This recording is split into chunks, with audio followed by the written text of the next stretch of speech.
এখনো ওই কবর আছে। 13 বৎসরের ছেলের কবর, 13.5 বৎসর, 13 বৎসর 6 মাস।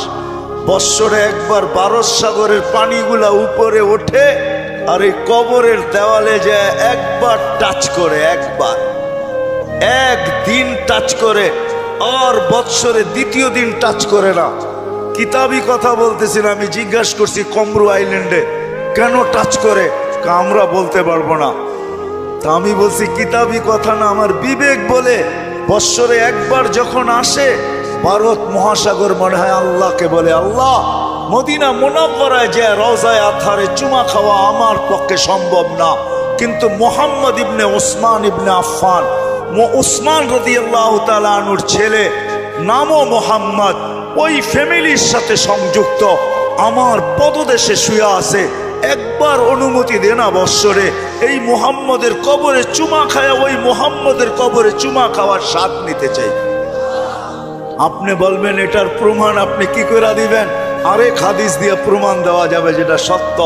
জাবের রাদিয়াল্লাহু তাআলা আনহু বলেন, আল্লাহ রাসূল ঘুমায় আছে, আমি পাশে বসে আছি, দেখতেছি দূরের থেকে গাছটা মানুষের মতো হাঁটতে হাঁটতে আসলো, আল্লাহ রসুলের মাথার কাছে দাঁড়ায় গেল। দীর্ঘক্ষণ দাঁড়ানোর পরে আবার মানুষের মতো হাঁটতে হাঁটতে নিজের জায়গায় যায় লেগে গেল। বুঝাই যাইতেছিল না ও একবার উঠছে আবার ফিরত আসছে। আল্লাহ রসুল যখন ঘুমের থেকে উঠছে তো আমি বললাম, ইয়া রাসূল আল্লাহ, গাছটা মানুষের মতো হাঁটতে হাঁটতে আসলো, আপনার মাথার কাছে দাঁড়ায় ছিল, দীর্ঘক্ষণ পরে চলে গেল। আল্লাহ রসুল মুস্কি মুস্কি হাসতেছিলেন আর বলতেছিলেন, ও আমাকে দূর থেকে দেখতেছিল, মন ভরতেছিল না। আল্লাহর কাছে দোয়া করছেন, আল্লাহ আপনার বন্ধু এত কাছে আসছে, একটু অনুমতি দিলে হয় কি আমি একটু কাছের থেকে যায় দেখা আসি মন ভরা। আল্লাহ যদি গাছের দোয়া কবুল করতে পারে, আমার বিশ্বাস ভারত সাগরের দোয়া আল্লাহ কবুল করছেন, নাইলে আল্লাহ ডাকবে আসবে না। আর শুধু নামাজের জন্য তো ডাকে না, নামাজের জন্য ডাকে না, শত জিনিস দেখানো যায়, শত জিনিস দেওয়ার জন্য ডাকে, শত জিনিস। সবগুলাকে একসাথে বলি, নামাজের জন্য আল্লাহ ডাকেন না। আপনার আমার এই ছোট জীবনটা পূর্ণতা লেখা দেওয়ার জন্য ডাকেন, পূর্ণতা লেখা দেওয়ার জন্য।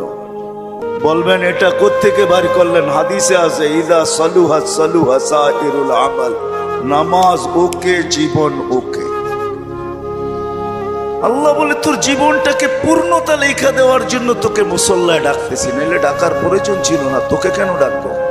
তুই কে? যা হোক, যেটা বুঝাইতেছিলাম, তৃতীয় স্বাধীনতা দিছেন মত আদর্শগত, চতুর্থ স্বাধীনতা দিছেন সোসাইটিগত।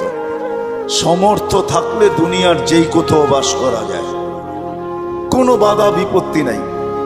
আপনি বলবেন আমার সমর্থ আছে, আমি আমেরিকা বাস করতে পারবো, দেন না, ওদের ব্যাংকে টাকা জমা, বাড়ির থেকে আইসা নিয়ে যাবে। সত্য এটাই। পঞ্চম স্বাধীনতা আল্লাহ দিছেন, মৌত পর্যন্ত যেমন খুশি তেমন চলতে পারো, বিকেনিও পড়তে পারো, 3 কোয়ার্টারও পড়তে পারো, হাফ কোয়ার্টারও পড়তে পারো।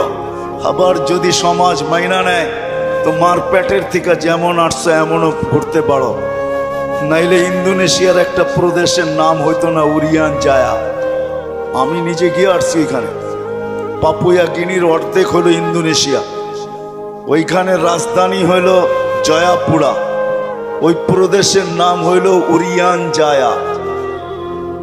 কি উরিয়ান মানি ল্যাংটা, জায়া মানি জাগা। মানুষ মার পেটের থেকে যেরকম আসে ওরকম কবরে যায়। আল্লাহ বলে কিচ্ছু বলবো না, নাজিরুন কাইফা তা'মালুন, শুধু তাকায় তাকায় দেখতে থাকবো। স্বাধীনতা বেশি দেন নাই, 5টা দিছেন। প্রশ্ন যদি করেন বাধ্য করেন না কেন, ইচ্ছা করলে তো বাধ্য করতে পারেন, সমাজ এরকম হবে। তা আল্লাহ বলে না, বাধ্য করব না। এই জন্য কোরআন বলে, লাউ শা আল্লাহ লাহাদাকুম জামিয়া, তোমাদেরকে হেদায়েত দিয়া দিতে পারি, সবাইকে চৌরাস্তায় দাঁড় করায় দিতে পারি। হেদায়েত মানি সোজা করে ফেলতে পারি, সোজা, নড়াচড়ার ক্ষমতা থাকবে না তোমাদের, বিলকুল সোজা করব। লাউ শা আল্লাহ লাজালাকুম উম্মাতান ওয়াহিদা, ইচ্ছা করলে এক বানায় দিতে পারি, এক। দুই কোন শব্দ তোমাদের সমাজে থাকবে না, সব এক থাকবে। পারে? প্রমাণ? আল্লাহ বলে উনজুর ইলাস সামাই ওয়া ইরতিফাইহা, আকাশ দেখ, উচ্চতা দেখ। উনজুর ইলাশ শামসি ওয়া শুআইহা, সূর্য দেখ, কিরণ দেখ। উনজুর ইলাল বিহারি ওয়া আমওয়াজিহা, সমুদ্র দেখ আর তরঙ্গমালা দেখ। উনজুর ইলাল জিবালি ওয়া ইস্তিকরারিহা, পাহাড় দেখ আর দৃঢ়তা দেখ। উনজুর ইলাল আরদি ওয়া ইত্তিসাইহা, জমিন দেখ আর প্রশস্ততা দেখ। আমি যদি বিজ্ঞান দিয়ে বুঝাইতে চাই, দুনিয়ার বিজ্ঞান বলে সূর্যের পিছে নাকি জমিনটা দৌড়াইতে থাকে ৬৬,০০০ মাইল পার ঘন্টায়। কত কত? আর করতে থাকে পার ঘন্টায় ১,০০০ মাইল। এই জন্য আমাদের দিন রাত ২৪ ঘন্টা, পার ঘন্টায় ১,০০০ মাইল।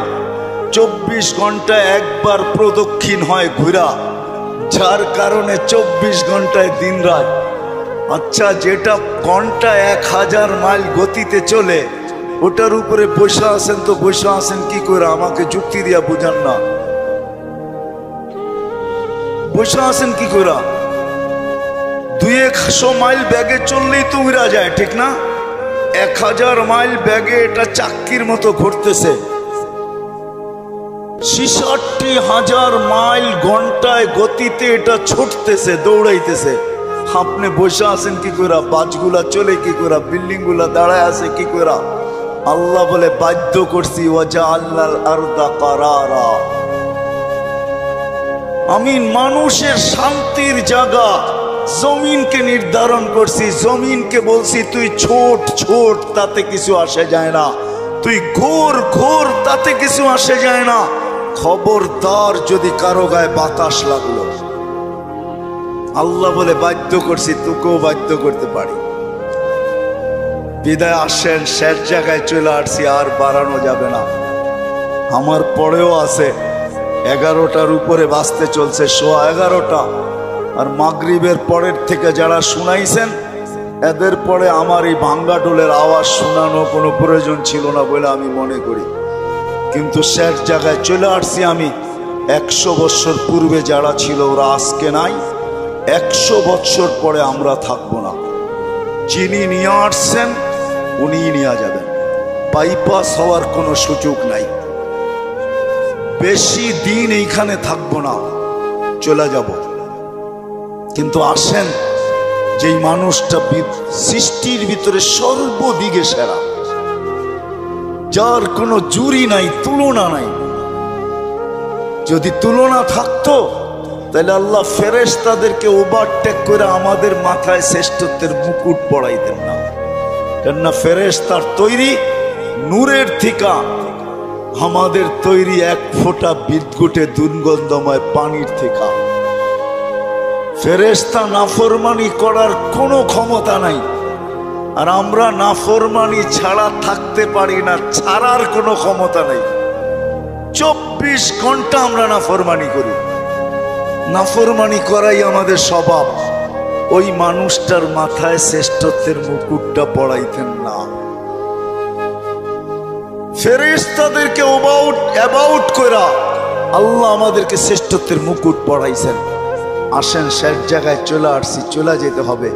একটু ভাবেন, এই মজলিসে বসা যে আপনি আর আমি যাব তো বটে, যদি আখিরাতকে বিশ্বাস করেন, মউতকে বিশ্বাস করেন, যদি হিসাব কিতাবকে বিশ্বাস করেন, আর যদি না করেন তাহলে আবার পিছনে যাব।